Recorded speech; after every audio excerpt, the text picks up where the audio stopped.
చాలా మందికి hair transplant అంటే ఏంటి అనేది తెలియదు. హెయిర్ ట్రాన్స్ప్లాంట్ సర్జరీని పెద్ద సర్జరీ లాగా చూపించి ఒక రోజే చేయకుండా ఒక 2 days చేసి ఇవాళ కొన్ని గ్రాఫ్ట్స్ పెట్టి రేపు కొన్ని గ్రాఫ్ట్స్ పెట్టి చాలా కాంప్లికేట్ చేస్తున్నారు. అట్లే ఉండదండి. ప్రాపర్ గా ట్రైన్ అయిన ప్లాస్టిక్ అండ్ కాస్మెటిక్ సర్జన్ ఎవరైనా హెయిర్ ట్రాన్స్ప్లాంట్ చేస్తే వితిన్ 4 to 5 hours మీకు ఒకే సిట్టింగ్ లో హెయిర్ ట్రాన్స్ప్లాంట్ మొత్తం అయిపోతుంది. మీరు జనరల్ గా ఇంకోటి కూడా అడగొచ్చు, హెయిర్ ట్రాన్స్ప్లాంట్ ఏంటండి, హెయిర్ ఊడిపోతే హెయిర్ ట్రాన్స్ప్లాంట్ చేయటమేనా అని. ఎవరికైతే హెయిర్ ఫాల్ బాగా అయిపోయి మెడికల్ గా ట్రీట్ చేసినా కూడా హెయిర్ మళ్ళీ బ్యాక్ రీగ్రోత్ అవ్వకపోతే వాళ్ళకి హెయిర్ ట్రాన్స్ప్లాంట్ చేస్తాం.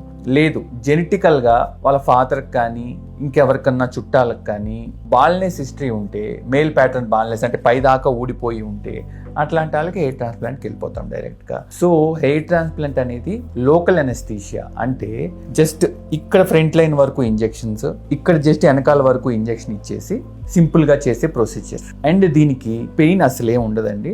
హెయిర్ ట్రాన్స్ప్లాంట్ ఎవరైతే చేయించుకుంటున్నారో వాళ్ళు లెగిసే ఉంటారు, మాట్లాడుతూనే ఉంటారు.